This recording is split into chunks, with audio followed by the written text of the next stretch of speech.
Ambasada e Shqipërisë në Greqi, në interesimin e drejt për drejt të ambasadorit shqiptar në Athinë, zoti Dashnor Dervishi dhe zonjës së tij Elvira Dervishi, ka organizuar një pritje për trupin diplomatik të akredituar në Athinë, për personalitetet të politikës dhe shtetit grek, si dhe për emigrantët shqiptar që punojnë e jetojnë në shtetin helen, për nder të festave kombëtare të 102 vjetorit të pavarësisë dhe 70 vjetorit të çlirimit të Atë-Dheut. Në pritjen e organizuar në hollin e Hotel Divan Karavel, nderuan me pjesëmarrjen e tyre veç emigrantëve shqiptar dhe përfaqësive diplomatike dhe shumë deputet të parlamentit grek të spektrave të ndryshme politike, përfaqësues të pushtetit si dhe njerëz të fushës së kulturës dhe artit. Grupi Lab Vllazërimi i udhëhequr nga Kastriot Legdushi, si gjithmonë i pranishëm në raste të tilla me veshjen karakteristike popullore labe, jashtoi akoma më shumë bukurinë flamurit ton kombëtar që ndodhej në krye të vendit, me këngët e bukura për flamurin, Atë-Dheun e patriot shqiptar. Me këtë rast, ambasadori Dervishi, veç urimit që përcolli për të gjithë shqiptarët për këto 2 ditë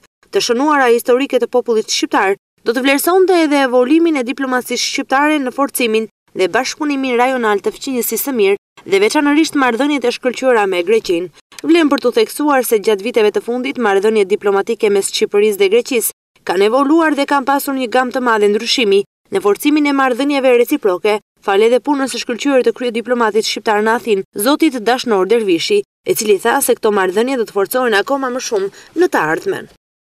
Sot ishte vetëm një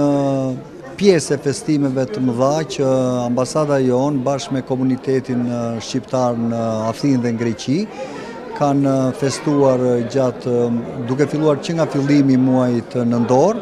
Sot ishte një prej këtyre ceremonive dhe festave që bën, sepse siç jeni dhe ju në dieni, pothuajse çdo ditë shoqata të ndryshme të komunitetit shqiptar në Athinë kanë bërë festat e tyre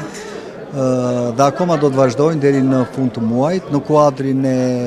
le të themi, festave të nëndorit, ku përfshihen shumë festa, por në mënyrë të veçantë 70 vjetori i çlirimit dhe 102 vjetori i pavarësisë për këtë vit. Siç e patë edhe vetë, ishte një festë e gëzuar me pjesëmarrje të madhe të njerëzve, që shpreh solidaritetin me njëri tjetrin, por edhe dashurinë për Atë-Dheun edhe festat tona të kombëtare. Nga ana tjetër, për sa i përket çështjes të evoluimit të diplomacisë, unë do thosha evoluimin e marrëdhënieve me Greqinë, sepse këtu në Greqi kjo është detyra jonë. Edhe këtu sot ishte që të mos zgjatem shumë në përmbajtjen e madhe të marrëdhënieve tona, të cilat mund të konsideroj aktualisht shumë të mira, edhe me një trend zhvillimi pozitiv,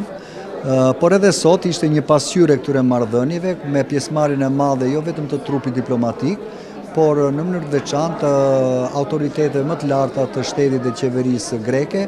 nëpërmjet pjesëmarrjes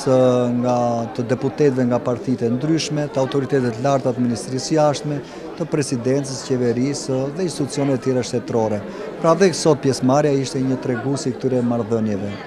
Dhe mendoj se këto marrëdhënie do shkojnë akoma më mirë me shumë aktivitete që kemi jo vetëm për vitin e ardhshëm, por edhe brenda këtij viti.